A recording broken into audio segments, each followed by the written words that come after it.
Hello, നമ്മുടെ മഴതോറും മുൻപ് സീരിയലിൻ്റെ ഇന്നത്തെ പുതിയ വിശേഷത്തിലോട്ട് ഏവർക്കും സ്വാഗതം. അപ്പോൾ കഴിഞ്ഞ ദിവസം നമ്മുടെ വൈജയന്തി ബാലചന്ദ്രൻ നമ്മുടെ വൈജയനെ ഇറക്കി വിടില്ല എന്നുള്ള തീരുമാനം കട്ടയ്ക്ക് പറഞ്ഞതുകൊണ്ട് വൈജ പിന്നെ അവിടെ നിൽക്കില്ല. കാര്യം അവരെയൊക്കെ മുമ്പിൽ തോറ്റ് ഇതാവാൻ വൈജയ്ക്ക് താല്പര്യമില്ല. അങ്ങനെ വൈജ ബബിത എത്ര നിർബന്ധിച്ചിട്ട് അമ്മ പോവില്ലേന്ന് പറഞ്ഞിട്ട് വൈജ ഡ്രസ്സൊക്കെ എല്ലാം എടുത്തുകൊണ്ട് നേരെ നമ്മുടെ കമലയുടെ അടുത്ത് വരെയാണ്. കമലയുടെ അടുത്ത് വന്നു കഴിഞ്ഞപ്പോഴത്തേക്ക് കമലയ്ക്ക് കണ്ടപ്പോൾ തന്നെ പകുതി ഇതായി. കാരണം വെച്ചാൽ കമലയ്ക്ക് അതൊന്നും ഇഷ്ടമുള്ള കേസല്ല. പിന്നെ ഇങ്ങനത്തെ ഒരു സിറ്റുവേഷനിൽ വൈജയനെ കൈ ഒഴിയാനും പറ്റില്ലല്ലോ. അങ്ങനെ വൈജ വരുന്നതിന് മുന്നേ തന്നെ ശിവേട്ടനെ വിളിച്ച്, വൈജയുടെ ആങ്ങളേനെ വിളിച്ച് കാര്യങ്ങളൊക്കെ പറഞ്ഞിട്ടാണ് ഇങ്ങോട്ടേക്ക് വരുന്നത്. എന്നിട്ട് പിന്നെ അവർ രണ്ടുപേരും കൂടെ ആലോചിച്ചു ഇതെന്തെങ്കിലും ഒരു തീരുമാനം ഇതിനെ എടുക്കണമെന്ന് വിചാരിച്ച് അവർ ശിവേട്ടനെ വിളിച്ചു പറയുകയും അങ്ങനെ ശിവേട്ടൻ വൈജയായിട്ട് സംസാരിച്ച് നമ്മളിത് ഏത് രീതിയിൽ നേരിടണമെന്ന് ചോദിക്കുന്നുണ്ട്. അപ്പോൾ പേടിപ്പിക്കണം ശിവേട്ട, അല്ലാണ്ടൊന്നും ഇങ്ങേര് ഒതുങ്ങില്ല. എന്താണ് ഇങ്ങേക്ക് സംഭവിച്ചതെന്നുള്ളത് അറിയില്ല. ഈ വേലക്കാരിയുടെ പേരും പറഞ്ഞ് ഇത്രയ്ക്ക് ഇങ്ങേര് നിൽക്കേണ്ട കാര്യം, ഭാര്യയും മക്കൾക്കും ഒരു സ്ഥാനമില്ല, വേലക്കാരിക്കാണ് ആ വീട്ടിൽ സ്ഥാനം എന്നുള്ള രീതിയൊക്കെ വൈജ ശിവേട്ടനോട് പറഞ്ഞു കൊടുക്കുകയാണ്. അങ്ങനെ ശിവേട്ടൻ പറയുന്നുണ്ട് ഞാനൊരു കാര്യം ചെയ്യാം, രാജീവനെ വിളിച്ചിട്ട് അവനെ പെട്ടെന്ന് അങ്ങോട്ട് എത്താൻ പറയാം. അപ്പോൾ അവനെത്താൻ പെട്ടെന്ന് എളുപ്പമായിരിക്കും. അങ്ങനെ രാജീവ് ഗൾഫിൽ നിന്ന് വരെയാണ് ഇതിലേക്ക് വേണ്ടി. വൈജയുടെയും ബാലചന്ദ്രൻ്റെയും ഈ ഒരു കുടുംബ പ്രശ്നം ഒന്ന് ഒത്തുതീർപ്പാകണം. കാര്യം എന്ന് വെച്ചാൽ ഇതിപ്പോൾ ഒരു കൈവിട്ട ലെവലിലോട്ടൊക്കെ എത്തിയിട്ടുണ്ട്. കാരണം ബാലചന്ദ്രൻ ആ ഒരു രീതിയിലാണ് വൈജയനെ ഇടിച്ച് താഴ്ത്തി അങ്ങോട്ട് കളയുന്നത്. അപ്പം അലീനേനെ ഒരു ഇഞ്ച് അങ്ങോട്ടോ ഇങ്ങോട്ടോ വിടുകയില്ല ബാലേന്ദ്രൻ. അപ്പോൾ അത് എത്രയായാലും ഒരു ഭാര്യ എന്ന രീതിയിൽ വൈജയ്ക്ക് ഒരിക്കലും അക്സെപ്റ്റ് ചെയ്യാൻ പറ്റാത്തൊരു കാര്യമാണല്ലോ. അങ്ങനെ രാജീവൻ വീട്ടിലെത്തുകയും കമലയും വൈജയും കൂടെ കാര്യങ്ങളൊക്കെ പറഞ്ഞു കൊടുക്കുകയാണ്. അപ്പോൾ രാജീവൻ ഈ ശിവേട്ടനെ പോലെ അല്ലെങ്കിൽ ഗംഗാധര മേനോനെ പോലെ ഒന്നും അല്ല. കാര്യം എന്ന് വെച്ചാൽ ഒരു ഇച്ചിരി മൈൻഡൊക്കെ വേറെയാണ്. കാരണം വെട്ടൊന്നും മുറി രണ്ട് ലെവലാണ്. കാരണം രാജീവിൻ്റെ സ്വഭാവം അങ്ങനെയാണ്. അങ്ങനെ ഉച്ചഭക്ഷണമൊക്കെ കമലയുടെ വീട്ടിൽ നിന്ന് കഴിച്ച് കാര്യങ്ങളൊക്കെ ഒരു മനസ്സിലാക്കിയ ശേഷം നമ്മുടെ വൈജയും രാജീവും കൂടെ നമ്മുടെ ബാലേന്ദ്രൻ്റെ വീട്ടിലോട്ട് വരാണ്. അങ്ങനെ വീട്ടിലെത്തിക്കഴിഞ്ഞു. നേരെ ഡോറ് തുറക്കുന്നത് നമ്മുടെ അലീനയാണ്. അലീനയെ കണ്ടപ്പോഴത്തേക്ക് നമ്മുടെ രാജീവൻ പറഞ്ഞു ഇവളെ കണ്ടിട്ട് വലിയ കുഴപ്പമൊന്നുമില്ലല്ലോ. കണ്ടത് തൊട്ട് രാജീവനും വൈജ കാര്യങ്ങളൊക്കെ പറയണം. ഈ ഒരുമ്പൊട്ടം അവൾ ഇതാണ്, ഇവളെ തൊലിവെളുപ്പൊന്നും രാജീവേട്ടൻ നോക്കണ്ട, ഇവളെ സ്വഭാവ രീതി ഒട്ടും കൊള്ളൂല, ഇവൾ അങ്ങനെയാണ് ഇങ്ങനെയാണെന്നൊക്കെ പറഞ്ഞ് രാജീവൻ്റെ അടുത്ത് കുറേ ഇത് പറഞ്ഞു കൊടുക്കണം.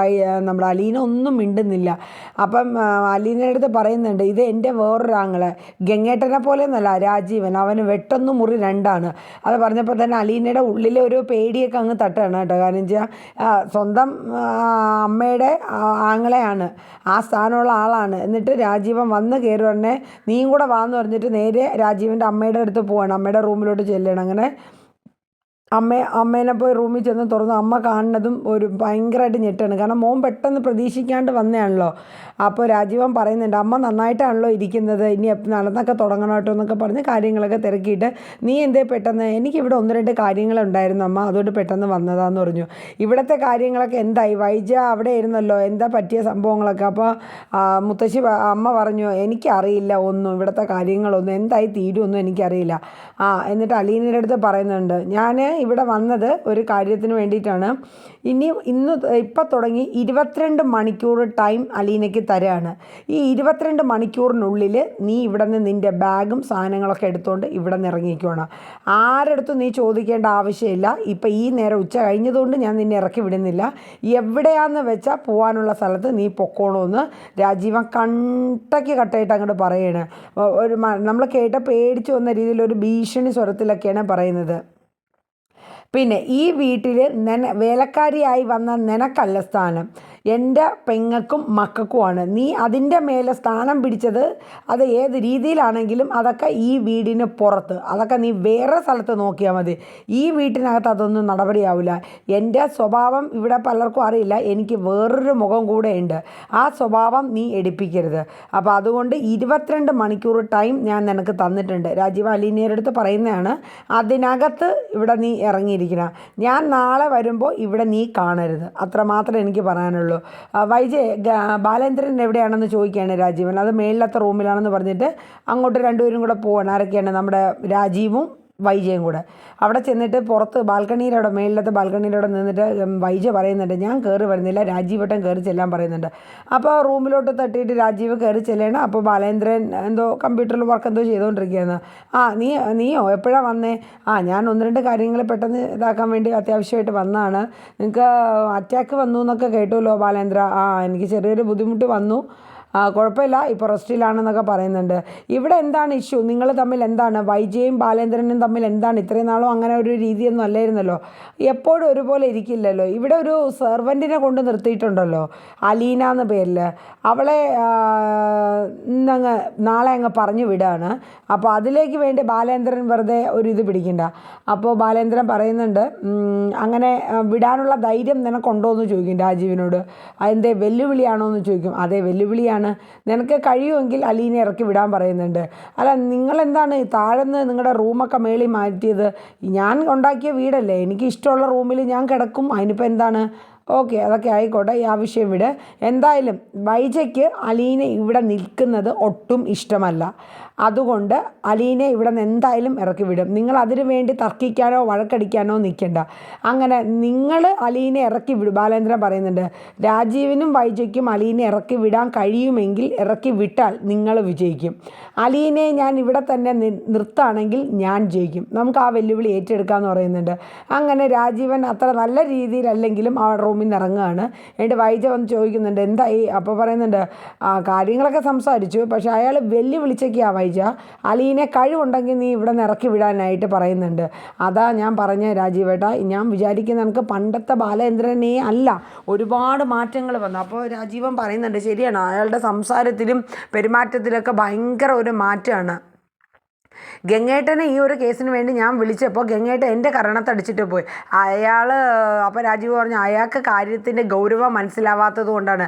ഇത് നീ വിചാരിക്കലും കുറച്ചും കൂടി, നീ പറഞ്ഞതിനെക്കാട്ടിലും കുറച്ചും കൂടെ ഒരു വീര്യം കൂടിയ കേസാണല്ലോ വൈജയെന്ന് രാജീവ് പറയുന്നുണ്ട്. എന്നിട്ട് രാജീവ് ഒന്നും താഴോട്ട് ഇറങ്ങി വരെയാണ് അവർ രണ്ടുപേരും. എന്നിട്ട് രാജീവ് അലീനനെ ഒന്നും കൂടെ പോയി കാണുകയാണ്. എന്നിട്ട് അലീനനെ കണ്ടിട്ട് പറയുന്നുണ്ട്, ഞാൻ പറഞ്ഞത് ഓർമ്മയുണ്ടല്ലോ നിന്നോട്, നാളെ 22 മണിക്കൂറിനുള്ളിൽ നിനക്ക് എങ്ങോട്ടാണോ പോകാനുള്ളത് നീ അങ്ങോട്ടേക്ക് പൊക്കോണം. എനിക്ക് നിന്നെ ഈ സമയം വേണമെങ്കിലും നിനക്ക് എൻ്റെ മോന്തക്കിട്ട് 2 അടിയും തന്ന് നിന്നെ കഴുത്തിന് പിടിച്ച് പുറത്താക്കാൻ എനിക്ക് അറിഞ്ഞിടാത്തതുകൊണ്ടല്ല, നിന്നെ പേടിച്ചിട്ടോ അല്ലെങ്കിൽ ബാലേന്ദ്രനെ പേടിച്ചിട്ടോ മറ്റുള്ളവരെ പേടിച്ചിട്ടോ അല്ല, ഒരു പെണ്ണായി പോയതുകൊണ്ട് മാത്രമാണ് ഞാനത് ചെയ്യാത്തത്. നാളെ ഞാൻ വരുമ്പോൾ നീ ഇവിടെ കണ്ടേക്കരുതെന്ന് പറഞ്ഞ് നല്ലപോലെ അലീനേനെ ഭീഷണിപ്പെടുത്തുകയാണ്. അലീന അപ്പോൾ മനസ്സിൽ ഓർക്കുന്നുണ്ട്, സ്വന്തം പെറ്റ അമ്മയുടെ ആങ്ങളെയാണ് തന്നെ ഈ മാതിരി മാട്ടുന്നത്. എന്തുകൊണ്ടും ആ ഗംഗാധരൻ സാറ് വന്നിട്ട് പുള്ളിക്ക് ഒരു മനുഷ്യത്വ അല്ലെങ്കിൽ ഒരു മയം, മനുഷ്യരോട് പെരുമാറാനുള്ളൊരു മയമൊക്കെ ഉണ്ട്. ഇത് എല്ലാം ഒരു വൈജയന്തിയും ഈ രാജീവൊക്കെ ഒരേ ഒരു ഇത് തന്നെയാണ്. സ്വന്തം അമ്മയും ഈ അമ്മയുടെ ഈ ഒരു ആങ്ങളെയൊക്കെ ആ ഒരു ലെവലാണ് എന്നുള്ളത് അലീന മനസ്സിൽ ഓർക്കുകയാണ്. അത് കഴിഞ്ഞ് രാജീവ് അങ്ങ് പോവാണ്, ശിവേൻ്റെ വീട്ടിൽ പോവാണ്. എന്നിട്ട് അവിടെ ചെന്നപ്പോൾ നമ്മുടെ മനുവിനെ വിളിച്ച് വരുത്തിയിട്ടുണ്ട്. കാര്യം ഈ അലീനേനെ കൊണ്ടുവന്നത് മനു ആണല്ലോ. അപ്പോൾ അലീനേനെ ഇവിടെ നിന്ന് കൊണ്ടുപോകണം, അതിനെക്കുറിച്ച് സംസാരിക്കാനായിട്ടൊക്കെയാണ് മനുവിനെ വിളിച്ച് വരുത്തിയത്. അങ്ങനെ വീട്ടിലെത്തിയപ്പോൾ മനു അവിടെ ഉണ്ടായിരുന്നു. അപ്പോൾ എപ്പോഴെങ്കിലും വന്നത്, എന്തൊക്കെയുണ്ട് വിശേഷം ചോദിച്ചിട്ട് വരും, നിൻ്റെ അടുത്ത് കുറച്ച് കാര്യങ്ങൾ ചോദിക്കാനുണ്ടെന്ന് പറഞ്ഞിട്ട് പുറത്തോട്ട് പോയി രാജീവും മനുവും കൂടെ സംസാരിക്കുകയാണ്. അതെ, അലീനേനെ ഞാൻ ഇവിടെ ഇത്രയും ദൂരം നിന്ന് വൈജയുടെ ഈ ഒരു പ്രശ്നം സോൾവ് ചെയ്യാൻ വേണ്ടി വന്നെങ്കിൽ അതിന് എത്രത്തോളം സീരിയസ്നെസ് ഉണ്ടെന്നുള്ളത് നിനക്ക് മനസ്സിലാക്കാൻ കഴിവുണ്ടാവുമെന്ന് ഞാൻ കരുതുന്നു എന്ന് രാജീവ് പറയും.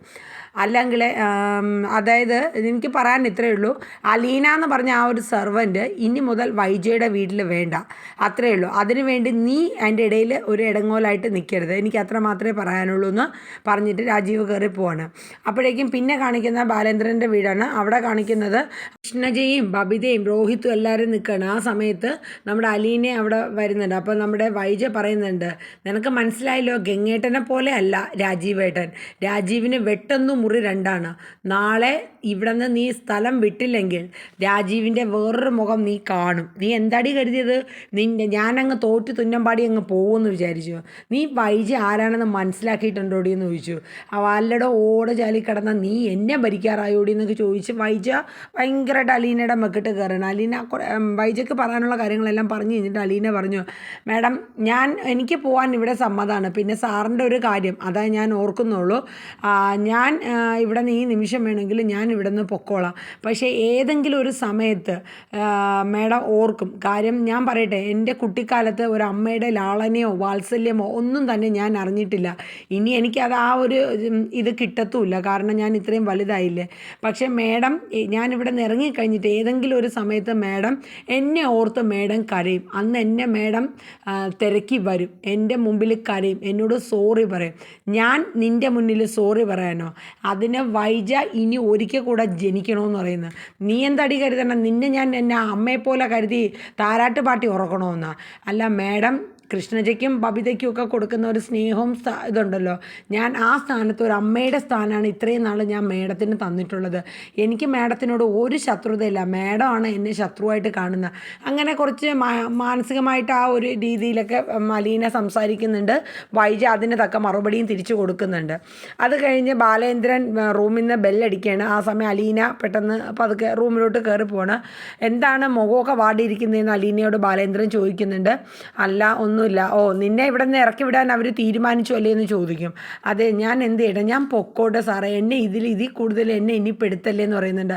അപ്പോൾ ബാലേന്ദ്രൻ പറയുന്നുണ്ട്, നീ ഇവിടെ നിന്ന് ഇറങ്ങുകയാണെങ്കിൽ അവർ ജയിക്കും. നീ ഇവിടെ നിന്ന് ഇറങ്ങാണ്ട് എൻ്റെ ഒപ്പം താങ്ങായിട്ട് എൻ്റെ പെറ്റായിട്ട് നീ ഇവിടെ നിൽക്കുമെങ്കിൽ ഞാൻ ജയിക്കും എന്നിങ്ങനെ ബാലചന്ദ്രൻ അലീനയോട് പറയാണ്. നീ ഒരു കാര്യം ഓർത്തോണം, നീ അങ്ങനെ ഇവിടെ നിന്ന് ഇറങ്ങുകയാണെങ്കിൽ പിന്നെ ബാലചന്ദ്രൻ ഉണ്ടാവില്ല. ഞാൻ ഇവിടെ ഒരു നിമിഷം നിൽക്കില്ല. എൻ്റെ ജീവിതം എന്തായി തീരുമെന്ന് പോലും എനിക്ക് പിന്നെ അറിയില്ല. ഇതൊക്കെ കേട്ടിട്ട് അലീനയ്ക്ക് വിങ്ങിപ്പൊട്ടാണ് അലീന. എന്ത് ചെയ്യണം?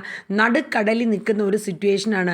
സാർ എന്നോട് എന്തെങ്കിലും ഒരു കരുണ കാണിക്കണേ സാറേ, ഞാൻ ഈ ഒരു അവസ്ഥയിൽ നിങ്ങൾക്കിടയിൽ കിടന്ന് എനിക്ക് പറ്റില്ല, ഞാനൊന്ന് പൊക്കോട്ടെ സാറേ. നീ എങ്ങോട്ട് പോകാനാ? ഞാൻ രേവതി കുട്ടിയുടെ അടുത്ത് പൊക്കോളാം, എവിടെയെങ്കിലും ഒരു ജോലി നോക്കി ഞാൻ ജീവിച്ചോളാം. എനിക്ക് മടുത്തു സാറേ നിങ്ങൾക്കിടയിൽ. എപ്പോഴും എൻ്റെ മനസ്സിൽ സാറും മേഡവും മക്കളും ഒക്കെ ആയിട്ട് നല്ലൊരു കുടുംബത്തോടെ കഴിഞ്ഞാൽ മതി. ഞാൻ വന്നതിന് ശേഷമാണ് ഈ കുടുംബത്തിൽ ഇത്രയും പ്രശ്നങ്ങളൊക്കെ. അപ്പോൾ ബാലേന്ദ്രൻ പറഞ്ഞു, നീ പോയാലും പ്രശ്നങ്ങൾ ഇരട്ടിക്കേ ഉള്ളൂ അലീന. അതുകൊണ്ട് ഞാൻ നിന്നോട് പറയാണ്, നിനക്ക് എന്നെ, ബാലചന്ദ്രൻ എന്ന എന്നെ നിനക്കും കൂടെ തോൽപ്പിക്കണമെങ്കിൽ നീ തോൽപ്പിച്ചോളൂ, ഞാൻ തോറ്റോളാം. നീ ആലോചിച്ച് വേണം ഒരു തീരുമാനം എടുക്കാനെന്ന് ബാലേന്ദ്രൻ പറഞ്ഞു വിടുന്നുണ്ട് അലീന. അലീനയ്ക്ക് എന്ത് ചെയ്യണമെന്നറിയില്ല. അലീന താഴെ വന്നിട്ട് അലീന ആലോചിക്കണം, എന്താ ചെയ്യേണ്ടത്? എനിക്കൊന്നും ചെയ്യാൻ പറ്റാത്ത സിറ്റുവേഷനാണല്ലോ. ഇവിടെ നിന്ന് ഇറങ്ങിക്കഴിഞ്ഞാലും ഇറങ്ങിയില്ലെങ്കിലും ഇവിടെ പ്രശ്നങ്ങൾ തന്നെയാണ്. ബാലേന്ദ്രൻ സാറിൻ്റെ ഈ ഒരു അവസ്ഥയിൽ, അതായത് ഒരു അച്ഛൻ്റെ സ്ഥാനം, മകളുടെ സ്ഥാനം എനിക്ക് തന്ന ആ മനുഷ്യൻ്റെ ജീവിതത്തിന് ഒരു ഇടങ്ങേറും ബുദ്ധിമുട്ടും വരുത്തരുത്. ഞാൻ ഇവിടെ നിറങ്ങിക്കഴിഞ്ഞാൽ ആ മനുഷ്യൻ്റെ ജീവന് പോലും ആപത്താവും. കാര്യം ആ സാർ ഇവിടെ നിറങ്ങി സാറിൻ്റേതായ രീതിയിൽ, കാര്യം ഇവരെ മുന്നിൽ തോറ്റു കൊടുക്കാൻ സാർ ഒരിക്കലും തയ്യാറാവില്ല. അതുകൊണ്ട് സാറിൻ്റേതായ ജീവിതം ജീവിക്കും. അതും എനിക്ക് സഹിക്കാൻ പറ്റില്ല. ഞാൻ എന്ത് ചെയ്യണം എന്നുള്ള രീതിയിൽ അലീന ചിന്തിച്ച് നിൽക്കുകയാണ്. അപ്പോൾ ഇന്ന് ഇത്രയൊക്കെയാണ് നമ്മുടെ മഴതോറും മുൻപേ സീരിയലിൽ വരുന്നത്. എല്ലാവരും നമ്മുടെ വീഡിയോസൊക്കെ ഒന്ന് കാണുക, കണ്ട് സപ്പോർട്ട് ചെയ്യുക. നിങ്ങളുടെ വിലയേറെ അഭിപ്രായങ്ങളൊക്കെ കമൻറ്റ് ബോക്സിൽ രേഖപ്പെടുത്തുക. നമ്മുടെ സുമി മുഫാസ് ടേസ്റ്റി കിച്ചൻ എന്ന കുഞ്ഞു ചാനൽ ഇതുവരെ സബ്സ്ക്രൈബ് ചെയ്തിട്ടില്ലെങ്കിൽ എല്ലാവരും സബ് ചെയ്ത് സപ്പോർട്ട് ചെയ്യണം കേട്ടോ. അപ്പോൾ എല്ലാവർക്കും നല്ലൊരു ഡേ ആവട്ടെ. Tata, bye bye, take care, thank you.